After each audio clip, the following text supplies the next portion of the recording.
코로나19가 2년째 이어지면서 우리 국민 모두가 쉽지 않은 시간을 보내고 있습니다. 우리 국민들뿐 아니라 온 세계가 마찬가지지요. 누구나가 다 코로나19가 깔끔하게 끝나기를 원합니다만 전문가들의 공통적인 의견은 그렇게 끝나지 않을 거다. 코로나와 더불어 독감처럼 그렇게 안고 살아야 될 거다. 전문가들의 공통적인 의견입니다. 이런 상황 속에서 우리 그리스도인은 어떻게 살아야 하는지, 또 우리 그리스도인이 오늘날의 사회 속에서 이 팬데믹 시대 또는 그 뒤에 이어질 위드 코로나 시대에 어떤 신앙의 자세를 갖고 살아야 하는지 그 특집 순서를 마련해 봤습니다. 저희와 함께 이야기를 나눌 우리 두 분의 패널을 소개해 드리도록 하겠습니다. 산정현 교회의 김관선 목사님, 그리고 성암교회 조주희 목사님 저희가 초대를 했습니다. 자, 두 분 목사님 안녕하십니까? 안녕하세요. 네, 안녕하세요. 안녕하세요. 반갑습니다. 네, 반갑습니다. 코로나 때 건강하시죠? 예. 그냥 걸린 적 없으시고 네네, 그냥. 잘 지내고 있습니다. 다행입니다. 네네. 하여간 교회 목회 쭉 하시고 또 이런저런 활동 두 분 다 많으신 분들인데, 근데 팬데믹 시대에 어떻게 지내고 계신지, 또 어떤 점이 쉽지 않으신지 잠깐 근황 먼저 한번 말씀 좀 주시죠. 굉장히 바쁘다가 좀 한가해진 게 견디기 어렵습니다. 한가해지셨죠. 예, 그러니까 일정이 집회가 많이 다 없어졌으니까. 취소되고 외부 모임들이 상당히 많이 줄었잖아요. 그러다 보니까 어떻게 보면 그 목회자로서 예배당에 아주 충실하게 앉아 있는 네. 이런 점은 또 제 자리로 돌아온 것 같고. 신경 쓰이는 거는 굉장히 더 바짝바짝 그렇죠. 신경 예, 쓰이지 그게 않으세요? 이제 큰 문제죠. 그래서 일정이 많이 좀 취소되기도 하고, 그런데 이상하게 더 피곤한 거는 이게 신경 써서 그런 것 같더라고요. 예. 그게 아주 더 예, 우리들에겐 스트레스죠. 예. 조 목사님은 어떠십니까? 두 가지가 아직도 익숙하지 않습니다. 우선 인사하는 게 그런데요. 대개 이렇게 손을 쥐고 내밀잖아요. 어떤 분은 또 손을 펴고 내미실 거. 이게 익숙하지 않아서 지금도 쥐었다 폈다 쥐었다 폈다 하는 것들이 익숙하지 않고요. 두 번째로는 이제 대부분의 프로그램들이 영상을 통해서 이루어지니까 자정체성이 예배 시간에도 내가 공연자인가 하는 생각이 가끔 들곤 하고요. 반응이 없는 혼자서 이야기하고 혼자서 교육해야 하는 상황이 아직도 익숙하지는 않습니다. 목회 현장에서 교회 성도들이 느끼는 어려움이나 또는 요즘에 주변 일반 사회에서 느끼는 어려움 같은 거는 좀 어떻게 감지가 되세요? 어떻게 느끼십니까? 사실 상당히 어려운 분들이 많아졌죠. 특히 네. 자영업자들, 또 식당 하시는 분들, 이런 분들은 정말 너무너무 어려워졌고, 또 우리 교회가 이제 이렇게 예술인들이 많아요. 성악가라든가 예술, 이런 분들. 그렇죠. 공연이 다 취소돼 가지고 그래서 정말 이렇게 노동이라도 해야 살 수 있을 정도가 돼 버린 거죠. 그러니까 그런 게 굉장히 안타깝고, 그런데 다행히 우리 교회에서 그래서 이제 우리 교회 안에 재난지원금 이것을 상당히 많이 그동안 풀었습니다. 그리고 기꺼이 교회가 그런 부분에 대해서 열고, 또 다른 부분에 나가는 비용들이 줄다 보니까 그쪽으로 더 많이 쏟을 수 있고 해서 이게 나가는 거 보니까 참 어렵구나 그런 생각도 들고, 또 그런 것 때문에 힘을 얻으니까 교인들에게 그래도 희망이 되고, 그래서 그런 부분은 또 좀 우리들에게는 또 새로운 나눔이 되어지고 있다 그런 생각은 해요. 우리 조 목사님은 사실은 전통적인 개교회 목회 외에 지역 사회와 더불어 같이 살아가는 요즘 많이 얘기하기도 하는데 마을 목회 또는 사회적인 섬김의 목회, 그런 것도 많이 하셔서 이 코로나 상황에서 교인들의 어려운 상황뿐 아니라 우리 지역 사회 그런 좀 분위기도 많이 느끼실 것 같은데 어떠십니까? 저에게 마음 아픈 것은 현상이 마음을 무너뜨리고 있다는 점입니다. 그래서 제가 근처에 있는 카페에 한번 잠깐 들른 적이 있었는데요.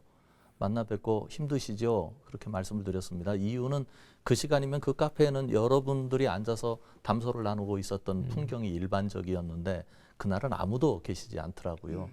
그래서 힘드시냐고 인사를 한 말씀 드렸는데 그 말씀을 듣고 두 눈에서 눈물이 흐르는 것을 볼 수 있었습니다. 희망도 잘 보이지 않고 현재 어떻게 해야 될지도 모르겠고 하는 상황 속에서 마음이 무너져 내리고 있어서 그런 마음들을 어떻게 교회가 소망으로 채워줄 수 있고 당신의 마음과 교회가 함께하고 있다고 하는 것을 어떻게 메시지로 줄 수 있을까 하는 것이 큰 고민거리 중에 하나였습니다. 네. 힘든 게 뭐 너도 나도 다 힘든데 이번에 이제 두 분이 목회자로서 하여튼 두 분이 스스로 생각하실 때 코로나 시대에 뭐가 좀 제일 힘드십니까? 정말 그 시간은 여유로워졌지만 잠이 안 오고 음. 그리고 교인들 생각하면 정말 이렇게 찌르면 눈물 나오는 게 아니라 우선 나부터 눈물이 나오니까. 아하, 네, 더군다나 젊은이들 얘기했지만 젊은이들 알바도 어려워졌죠. 이게 뭐 너무 힘든 거죠. 그래서 그런 그 교인들의 사정, 형편 그런데 이제 어떤 부담을 또 갖게 되는가 하면 목사니까 이 코로나 때문에 뭐 실질적으로 그 사람들이 느끼는 어려움과 아픔들은 그 현실적 문제는 없을 수 있다고 보는 거죠, 교인들이. 그런 입장에서 교인들 찾아가서 위로하고 나눠주고 청년들 등 두들겨주고 이게 사실은 참 어떻게 공감을 하고 아 목사님도 정말 힘들구나 이거를 같이 나누는 것이 가장 어렵지 않을까. 그러다 보니까 메시지 속에 어떻게 담아야 될 것인가. 분명히 주님의 말씀이긴 한데 이게 과연 성도들에게 설교되어졌을 때 이게 정말 위로가 되고 힘이 될까에 대한 고민이 그게 가장 큽니다 지금. 네, 설교하면서 네. 과연 이게 오늘날의 현실에 이 설교가 어떤 의미가 있느냐 진짜 고민스러운 일입니다. 어떠십니까 목사님은? 전 두 가지가 좀 어려운데요. 관계 배고픔이 모두에게 있다고 생각이 듭니다. 어르신들은 교회에 와서 친구 만나고 또 목회자 한번 얼굴 보고 손이라도 잡고 그것이 삶의 에너지인데 그렇죠. 어르신들 그렇지 못하는 상황이었고 또 목회자도 사실은 교인들을 대면하면서 그분들이 주시는 사랑과 또 지원을 통해서 에너지를 얻곤 하는데 그런 것들이 다 끊어지니까 관계 배고픔이 있었다는 생각이 들고요. 이것보다 사실은 더 큰 고민은 비슷한 말씀이긴 합니다만 코로나 시대 상황 속에서도 우리가 선포하는 복음이 여전히 유효한가 그리고 코로나를 이길 수 있는 능력이 이 안에 있다고 우리가 확신하며 선포하고 교인들 마음속에 희망을 갖게 할 수 있겠는가 하는 메시지 부분이 역시 어려웠다는 생각이 듭니다. 뭐 두 분 공통적인 예. 말씀을 하시네요. 그렇죠. 메시지. 예. 목사 자신이 확신을 갖지 못할 때는 이게 야 이거 공허한 소리가 되지 않나? 뭐 이제 목회자로서 가장 근본적인 고민인 것 같아요. 근데 메시지하고 연관해서요. 대면 예배, 비대면 예배 요 얘기를 한번 좀 잠깐 해주시죠. 목사님들께서 성도들하고 또 목회자하고는 좀 감이 조금은 다른 것 같고요. 뭐 저는 기본적으로 비대면 예배 이게 이제 전염병 상황이니까 저는 비대면으로 예배하는 거 이것도 하나님께서 받으신다. 저는 뭐 그냥 코로나 처음부터 지속적으로 그런 뭐 입장을 유지하고 있었는데 그거는 뭐 목회자마다 상황이 다른 것 같고 그리고 또 그거는 어느 게 반드시 100% 옳다 이렇게 얘기할 수는 없는 문제 같아요. 근데 어떠십니까? 충청도의 어느 교회가 예. 크지 않은 교회가 예배당 입구에다가 편말을 하나 걸었어요. 외부에서 우리 예배를 방해한다면 목숨 걸고 예배를 지키겠다. 아하. 그러나 우리의 모임이 사회를 위험에 빠뜨린다면 우리는 기꺼이 예배를 양보하겠다. 라고 써붙였던 게 사회적 반향을 일으킨 적이 있습니다. 네. 사실 이게 우리들의 고민거리이기도 하지 않습니까? 예배가 외부에 의해서 제한된다. 우리가 자발적인 게 아니잖아요. 그러나 이거는 외부보다는 사실은 누가 말하기 전에 우리들이 스스로 해야 될 부분이 아니었을까. 이를테면 마르틴 루터가 역사 속에서 그랬습니다. 그러니까 뭐 패스트가 임하고 이랬을 때 사실 루터도 자기 가족들을 잃기도 하고 그랬지만 하나님이 주신 재앙이니까 그냥 우린 당해야 된다라고 생각하는 많은 사람들이 있었는데 피해야 되면 피해야 된다. 불이 나면 도망가야 되지 않냐. 교인들이 위험해진다면 기꺼이 그들을 모이지 않게 하는 것도 당연한 일이다라고 그가 주장을 했었거든요. 그렇기 때문에 너무 그 예배가 우리가 오랫동안 이것만이 예배다라고 생각했던 의식들이 과연 성경적이었는가에 대한 고민을 좀 이번 기회에 저는 많이 했습니다. 지역사회 운동을 하는 분이 그런 말씀을 하시더라고요. 예수 믿는 분들이 너무 자신감이 없다. 그래서 그게 무슨 자신감. 말씀이세요? 그랬더니 모이면 교회가 더 훌륭하고 잠시 쉬면 덜 훌륭하다라고 하는 생각을 하는 것이 평상시에 교회의 권위를 이야기하고 교회의 영원성을 이야기하는 것과 대치되는 거 아니냐, 그런 말씀을 하시더라고요. 대면이나 비대면이라고 하는 게 방법의 문제 아니겠습니까? 대면 예배 그리고 비대면 예배, 예배라고 하는 본질은 공통분모를 가지고 있는 건데 방법에 의해서 예배의 본질이 흔들린다라고 생각을 한다면 그 굉장히 신학적으로 사고에 있어서 문제가 있다. 그래서 방법에 의해서 본질이 흔들리지 않는 예배에 대한 인식, 예배에 대한 자세, 예배에 대한 열정이 한국 교회에 지금 필요하다, 그런 생각을 해보고요. 이런 과정들을 성도들과 끊임없이 소통하면서 신학적으로 또 교육을 통해서 또 회의를 통해서 소통하면서 길을 찾아가는 과정을 좀 한국 교회가 지금 배우고 있다. 저는 그렇게 보고 있습니다. 이 코로나 상황에서 한국 교회가 많이 배우고 또 예배에 관해 성찰하고 이런 기회가 됐다 말씀하셨는데 초기하고 지금하고 비교해 볼 때 조금은 좀 한국 교회가 배웠나요? 한국 교회가 스스로 질문하지 못하니까 이렇게 말씀드리면 불편할지 모르겠습니다만 하나님께서 질문하게 만들고 계시다. 그런 생각이 들고요. 이런 상황 속에서 정부와 채널을 유지하는 것, 그리고 교회들이 어떻게 다 똑같은 동일한 매뉴얼을 갖지는 못하지만 그래도 사회적으로 이해가 되는 합리적인 매뉴얼을 가지고 교회를 관리하고 끌고 나가느냐 하는 문제는 그동안 한국 교회가 전혀 고민하지 않았던 문제들이어서 또 미래 사회에 대해서 어떻게 대처할 거냐, 이 문제에 관해서도 미래 사회에 대한 두려움만 막연하게 가지고 있었지 그 길을 찾는 부분에 대해서는 미진했다는 생각이 듭니다. 그런 부분에 대한 논의가 활발히 이루어지고 있다는 점에서는 저는 한국 교회가 앞으로 소망이 있다고 그렇게 좀 긍정적으로 바라보고 싶습니다. 상당히 많이 그간 공부했다, 네네. 배웠다. 네, 하긴 뭐 신학자 그룹도 상당히 여러 가지 주제를 그렇죠. 가지고 또 우리 사회 기독교 NGO 단체들도 그렇고 또 목회적인 차원에서도 그렇고 하여튼 뭐 긍정적으로 보시고 우리 목사님 또 어떻게 보십니까? 저도 뭐 그 앞으로 일어날 일에 대해서 우리가 미리 그 준비를 못했는데 하나님께서 미리 땡겨서 생각도 하고 경험도 하면서 정말 한국 교회가 미래지향적으로 건강한 예배, 건강한 교회상을 세울 수 있는 기회였기 때문에 저는 긍정적으로 보고 싶습니다. 어차피 당한 일인데 네, 이걸 뭐 원망하고 우울해하기보다는 긍정적으로 해석하면서 하나님이 이런 부분을 우리에게 주시고 계시는구나.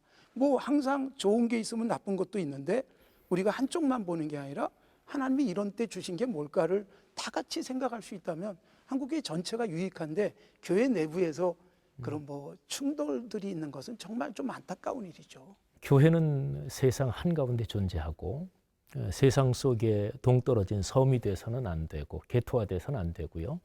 요한복음 17장에서 예수님께서 교회에 대해서 말씀해 주신 것은 세상 한가운데서 진리의 말씀으로 세상을 변화시켜 나가는 존재가 교회인데 이번 코로나19 팬데믹을 겪으면서 한국 교회가 사회와 교회와 가지는 이런 관계, 여기에서 좀 성숙해졌나요?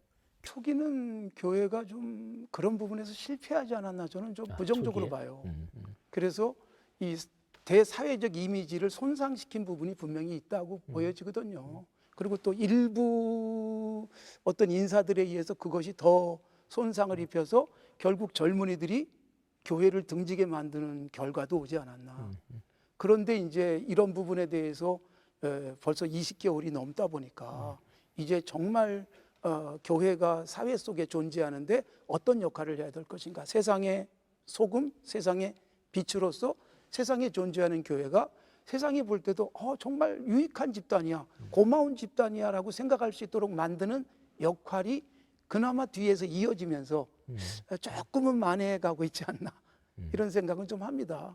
이런 때에 교회가 이걸 위해서 굉장히 많이 헌신한 교회들이 있거든요. 뭐 우리도 초기에 대구 지역에 뭐 굉장히 많은 걸 보내고 또 그 간호사들이 굉장히 고생하고 있고 대구 지역에 그럴 때 우리가 지원도 하고 응원도 하는 것을 실질적으로 보내면서 그런 것들이 사회적으로는 좋은 이미지도 만들지 않았나 생각이 되어집니다. 조 목사님으로서는 그 면에 대해서 좀 더 각별하게 좀 생각도 많이 하셨겠어요. 네. 어떻게 보셔요? 크게 두 가지 변화가 실제로 일어나고 있다고 보는데요. 실제로? 예. 그동안 교회는 지역사회를 바라볼 때 선교적 대상으로만 바라보았습니다. 전도해서 저분들 하루속히 우리 교인 만드는 게 이제 교회 그러니까 저 사람들을 우리 네. 교회 등록 신자로 네. 데려온다. 이게 이제 그렇습니다. 목표였는데. 네, 네. 예. 그런데 이제는 선교적 대상으로만 바라보던 눈에서 조금 진일보해서 함께하는 이웃으로 바라보는 그리고 저들의 아픔 속에 우리가 함께해야 된다고 하는 인식들이 조금씩 변화되어 가고 있고 인식으로.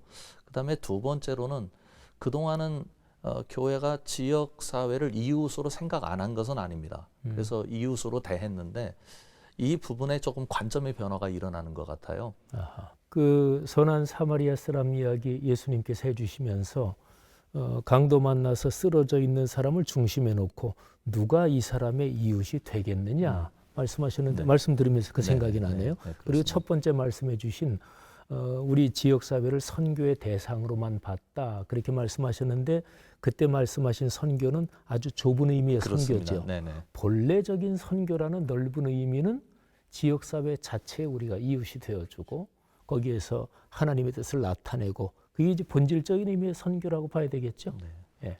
단어 자체가. 그렇습니다. 자비를 네. 베푼 자니다가 그 결론이지 않습니까? 네네. 예. 그런 면에서는 정말 세상 속에 다가가서 친구 되어주고 위로자 되어줄 수 있다면 그 선교는 결과되어져야지 너무 목적화되어지는 것 이게 좀 너무 성급한 게 아닐까. 우리 한국 교회가 가졌던 굉장히 이분법적인 구조가 있었거든요. 세상은 다 사탄 아래에 있는 것 같이 여겼고 실제적인 언어 속에서 그리고 구원받지 못한 사람들이고 우리는 구원받아서 하나님의 백성된 사람이라고 하는 유대적 선민의식이 너무나 강했는데 그런 부분들에 대해서 교정이 이루어지고 있는 것 아닌가 그런 생각도 해봅니다. 예. 어쨌든 한국 교회가 코로나19 팬데믹 상황에서 많은 레슨을 받았고 어쨌든 긍정적으로 미래를 열어갈 수 있는 가능성이 보였다. 두 분의 아주 멋진 진단이었습니다. 예, 끝이 보일 듯 하다가도 또 변이 바이러스로 인해서 다시 앞을 예측하지 못하는 이런 상황이 어느 정도 반복되고 있습니다. 특별히 교회가 세상 속에서 존재하는 그런 하나님의 기관으로서 이 팬데믹 시대 어떻게 헤쳐나가고 또 미래를 열어나갈 것인가 거기에 대해서 말씀을 나누었습니다. 오늘 이 논의는 좀 더 진행이 되도록 그렇게 하겠습니다. 감사합니다.